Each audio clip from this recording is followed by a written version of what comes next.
Mille fois merci de faire à nouveau confiance à LTM Télévision le 13h de ce 16 décembre 2013 à Droite Cité. Nous ouvrons cette page de l'information avec cette information en politique. La commission de discipline ad hoc du comité central est désormais à pied d'œuvre. Peter Mafani Musonge va piloter la dite commission qui aura à cœur de statuer en premier ressort sur des cas d'indiscipline observés lors du double scrutin municipal et législatif du 30 septembre dernier. Précision, Jean-Marie Onambélé. Le président national du RDPC, Rassemblement démocratique du peuple camerounais, a désigné le 5 décembre une commission de discipline ad hoc du comité central du RDPC. Une commission chargée d'examiner les cas d'indiscipline des militants du parti au pouvoir lors des dernières élections législatives et municipales. L'inamovible Peter Mafani Musonge a été installé ce 12 décembre comme président de cette commission. Il aura à ses côtés Madame Yao Aïssatou, Ibrahim Talbamala, Francis Kwen, Gilbert Timienvouna, l'argentier du Parti des Flammes, et Dr Kador et Kassik qui compléteront à 17 les membres de cette commission. Si les élections du 30 septembre se sont déroulées sans trouble majeur, dans le RDPC, les éclats de voix se sont fait entendre, que ce soit pour les investitures que pour les sessions de plein droit.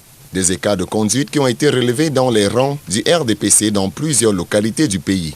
Même si la commission que présidera Peter Mafani Musonge dispose d'assez d'éléments concrets pour délibérer avec davantage d'assurance, elle devra à contrario faire preuve de tact pour se pencher sur les accusations portées contre certains militants que d'autres présentent comme les militants du pouvoir le jour et opposants la nuit. La même lucidité sera nécessaire pour prendre des décisions contre ceux des militants dont la liberté de ton fait penser aux opposants. Côté possible sanctionné, certains n'en sont en pole position. Mais Sanga Nyamding, professeur d'université, est accusé par le ministre des Relations extérieures d'avoir fait gagner l'opposition à Yabassi. Charles Atebayene, qui ne sait pas garder sa langue dans la poche, à force d'éveiller les consciences et de faire des déclarations tonitruantes, sans oublier ses livres qui ne cessent de dénoncer ce qui se passe à mal dans sa formation politique. Ce dernier est l'une des têtes qui est sûre d'être coupée. À côté de ces empêcheurs de tourner en rond, on peut ajouter quelques éperviables et membres qui, avec récurrence, ont des comportements anti-parti présumés. Parti de démocratie, dont le socle constitue la base, pièce maîtresse, l'option fortement contestée de la hiérarchie d'imposer ses choix à la base crée depuis des lustres la grogne des petits militants qui, une fois de plus, pensaient pouvoir eux-mêmes sanctionner à la base les fauteurs de troubles à travers l'organisation des primaires. Le spectacle que s'apprête à offrir le RDPC au public risque de ne pas être reluisant. Une diversion pour certains. Et pour être plus complet sur cette actualité, Jean-Marie Onambélé, il faut préciser que cette information fait toujours couler pas mal d'encre et de salive. Pendant ce temps, à Yaoundé, c'est l'Union démocratique du peuple camerounais qui engage des journées consacrées à son parti politique, sous-tendu par la thématique, la morale en politique, la morale politique et éthique à travers des exemples, des assises qui se sont achevées la semaine dernière à Yaoundé, qui ont permis aux militants et sympathisants du parti UDC de réfléchir sur les voies et moyens pour un retour urgent de la morale et de l'éthique en politique. Précision avec Denis Ebele, Pierre Miamlet. La mission d'organisation et de la gestion de la société pour le bien des membres dans la recherche du vrai qui incombe à la politique nous situe au cœur de la morale. Mais où en sommes-nous dans la réalité? Qu'en est-il vraiment de la morale en politique, de la morale politique et de l'éthique? S'interrogent les dirigeants de l'Union démocratique du Cameroun. L'importance de l'appropriation de ces concepts et de la culture de ces concepts dans sa vie et dans la vie des institutions qu'on peut diriger. Et pourtant, l'homme doit être mis au centre de toute entreprise dans la société qui doit elle-même concourir à son épanouissement. Les réflexions que l'on développe et les actes que l'on pose doivent être axés autour de l'acheminement vers son épanouissement. Nous appelons ça en philosophie, n'est-ce pas, l'altérité, l'amour pour l'autre. Au regard des promesses électorales non tenues et qui reviennent à chaque campagne, au regard des actes de corruption et des achats de conscience qui sont récurrents, il est plus que jamais impératif d'engager des actions pour asseoir la morale en politique. Et qui dit morale dit respect de l'éthique. Restons avec vous, Denise Ebele et Pierre Miamlem, mais parlons d'un autre sujet, celui en rapport avec la justice camerounaise.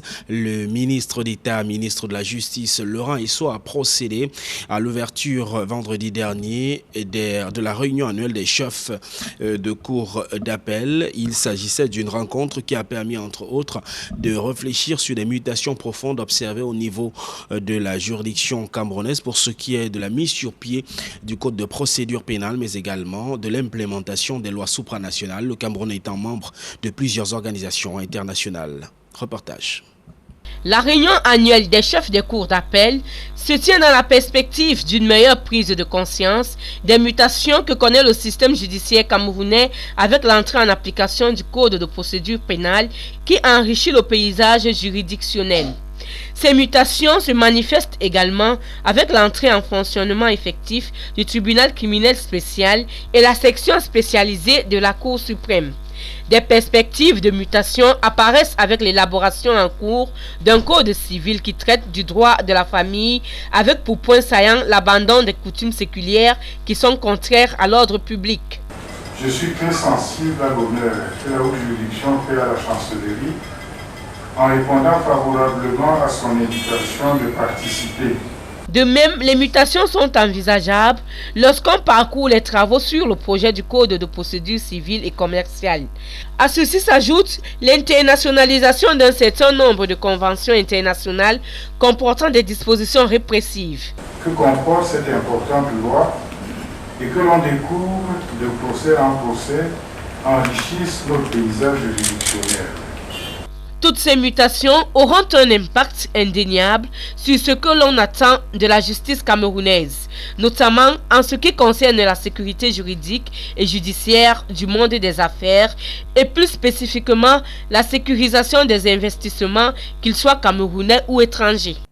Quittons à présent Yaoundé pour nous rendre dans le département du Cam. C'est dans la région du littoral où le nouveau délégué de l'éducation de base a été officiellement installé au cours d'une cérémonie qui était présidée par Félix Bilonogo, le préfet du Cam, qui a instruit au nouveau nommé de procéder immédiatement à la mise sur pied des voies et moyens pour stopper l'abandon de postes criards observé dans ce département. Précision avec Jean-Marie Onambélé et Château N-Vallon. Délégation départementale d'éducation de base du CAM. Délégué départemental, M. Hen Ebenezer Morino. Le nouveau délégué départemental de l'éducation de base pour le CAM a été officiellement installé ce 13 décembre 2013. Une installation riche en sons et en couleurs qui a réuni toutes les forces vives, autorités administratives et traditionnelles de Yabassi. L'école publique, les champions de la Fondation Chantal Biya a servi de cadre à la cérémonie. Les anciens du CAM qui accueillent leur nouveau patron ont plus d'une attente. Le niveau délégué de l'éducation de base du CAM, une certaine modification par rapport au paquet qui est en retard, par rapport au problème d'éducation, de recrutement des enseignants ou alors par rapport au recrutement des enseignants par rapport à l'éducation nationale, ce qui attendait depuis le déversement. Avec son apport, ça pourra faire que les enseignants soient un peu plus à l'aise, qu'ils travaillent plus dans la collégialité et que les pourcentages de réussite soient encore plus meilleurs. Le réélu revient sur sa feuille de route. Ma feuille de route a été déclinée par le préfet. Il suffira pour moi de prendre en main le personnel enseignant de ma circonscription pédagogique. Je crois que je vais m'y atteler, surtout que nous sommes dans un département assez difficile d'accès, assez enclavé. Mais je crois que je m'y attellerai pour ne pas décevoir la haute hiérarchie qui a bien voulu me faire confiance. Le préfet d'Uncam, ayant donné ses recommandations au nouveau délégué, pose l'épineux problème de l'absentéisme des enseignants d'Uncam. Vous savez, l'éducation de base reste l'un des ministères qui utilise le maximum de personnel de l'État. Il était donc question que dans l'Uncam, le nouveau délégué prenne officiellement ses fonctions et qu'on puisse lui donner quelques recommandations au regard des réalités que nous connaissons de ce département. Et parmi ces réalités, nous avons mis l'accent sur l'absentéisme des enseignants. Et l'ONCAM, avec les réalités locales que nous connaissons, à savoir l'enclavement, les difficultés d'accès, le coût élevé de la vie et tout, les personnels de l'État ont tendance à partir d'une camp pour aller ailleurs et en retour, aucun de ces personnels n'est réaffecté dans le gouvernement. Reste à attendre de juger le maçon au pied du mur.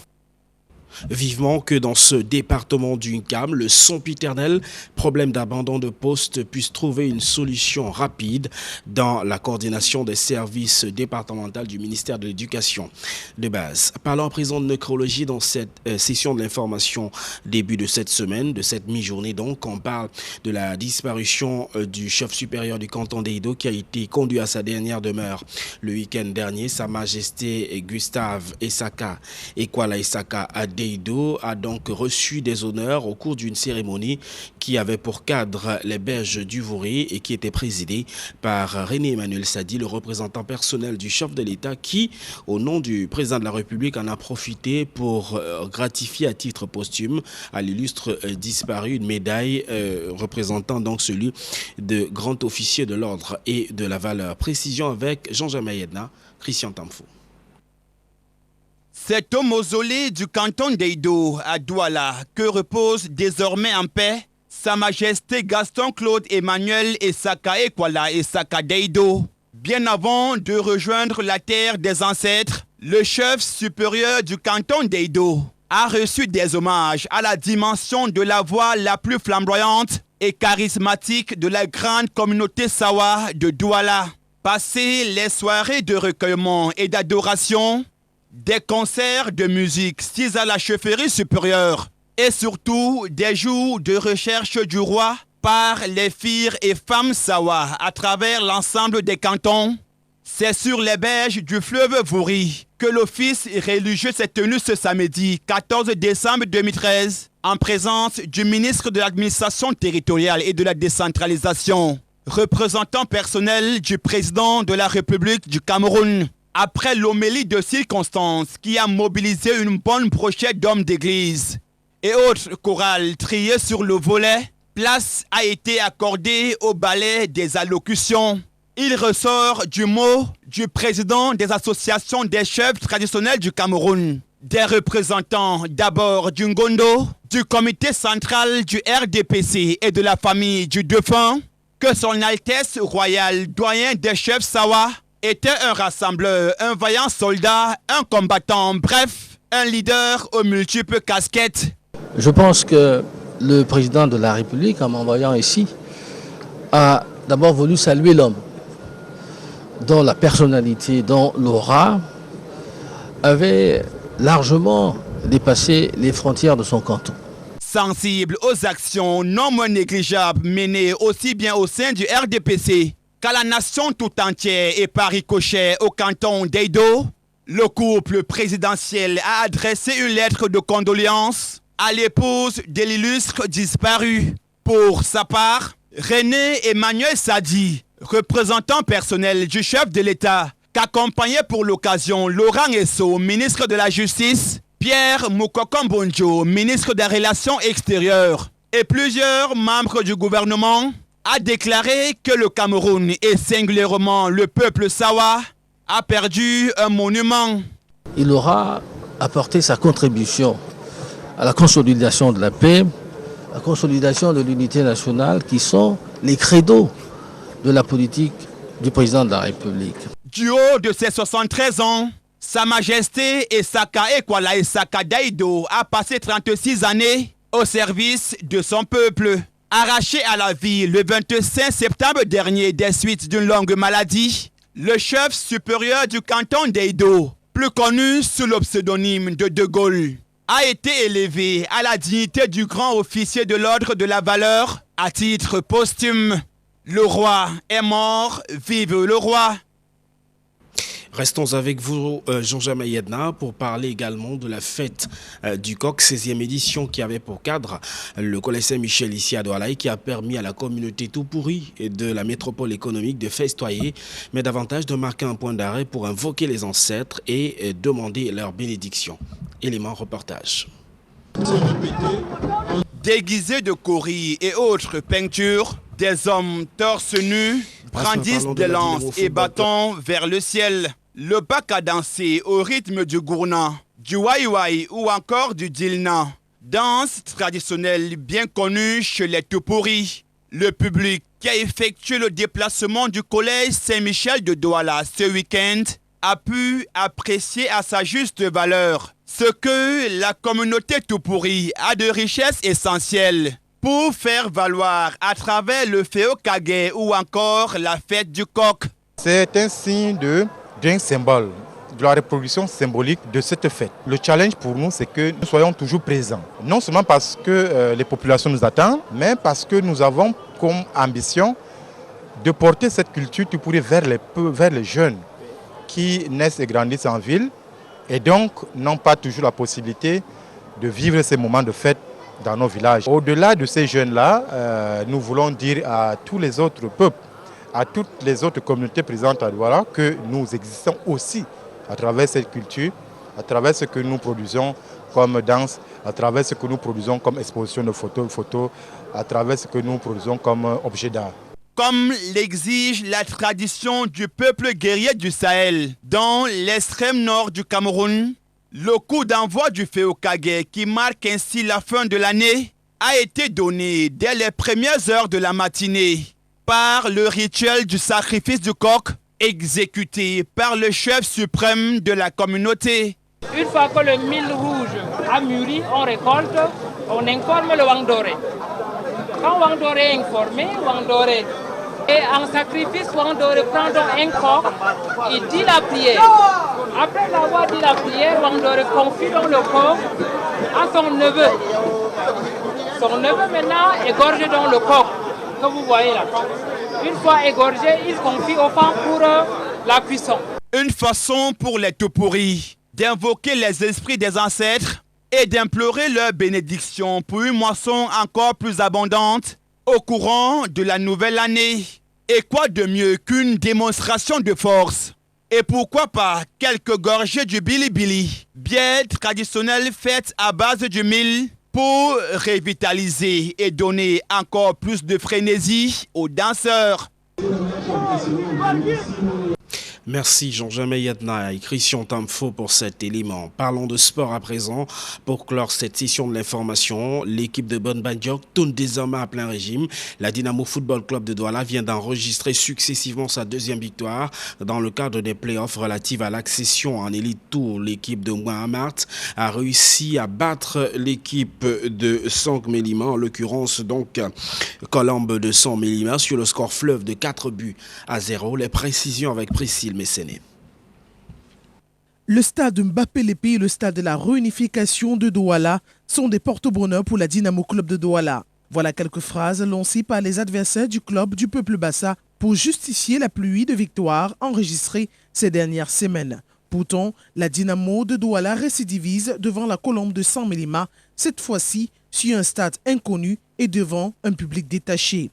C'est sur l'un des stades annexes, proche du stade Amadou Ahidjo de Yaoundé, que la Dynamo de Douala apprivoise la Colombe de Sang-Mélima sur le score de 4-0. Nul n'aurait imaginé une victoire aussi écrasante, surtout après un raté enregistré quelques minutes après l'entame du jeu. Une véritable occasion loupée lors de la première mi-temps. Le joueur de la Dynamo perd sa vitesse devant le portier de la Colombe de Sang-Mélima et rate l'occasion d'ouvrir le score à cet instant.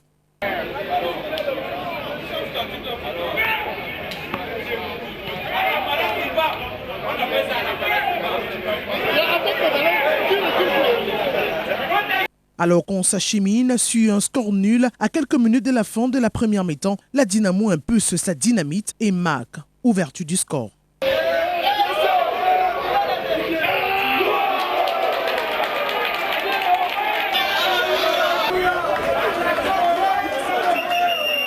Dès le retour des vestiaires après la mi-temps, la Dynamo n'attend pas, elle attaque et met son adversaire au sol en gonflant le score.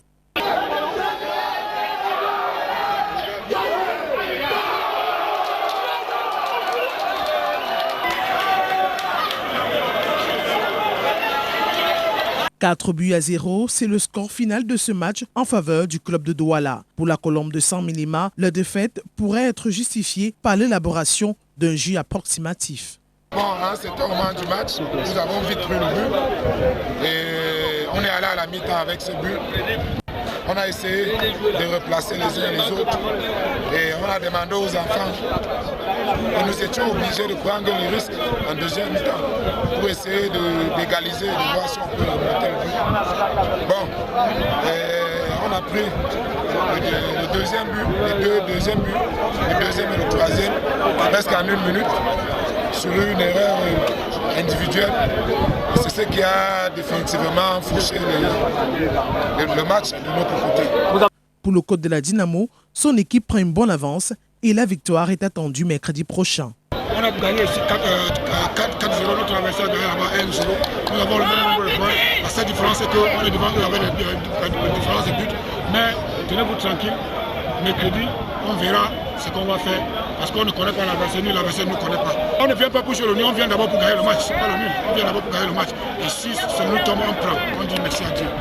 Et c'est finalement mercredi prochain que la Dynamo de Douala pourra arracher son ticket pour la session en Elite Tour. Et pour cela, les joueurs devront gagner absolument Lyon Blessé de Foutoni, deuxième de cette poule avec 6 points comme la Dynamo de Douala. Je suis très contente et cette victoire, je la dédie d'abord à mon Tout-Puissant, Dieu qui continue à me bénir et accepter mes prières. Sans prétention, on peut dire que Dynamo est en bonne voie. Maintenant, il nous reste un dernier match.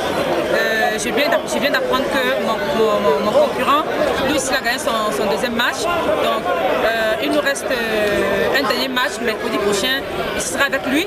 Je crois que ça va être une belle finale. Bon vent donc à la Dynamo Football Club, le plénipotentiaire de la région du Littoral, dans le cadre de ses playoffs relatifs à l'accession en élite 2. C'est tout pour cette session de l'information de la mi-journée de ce début de semaine.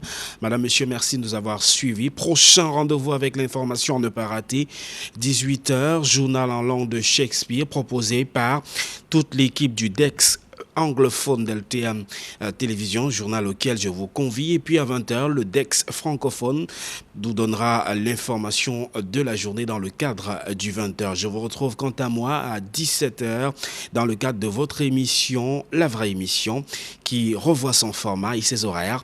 Restez sur nos programmes qui se poursuivent. Bon début d'après-midi à toutes et à tous et bon début de semaine. Au revoir.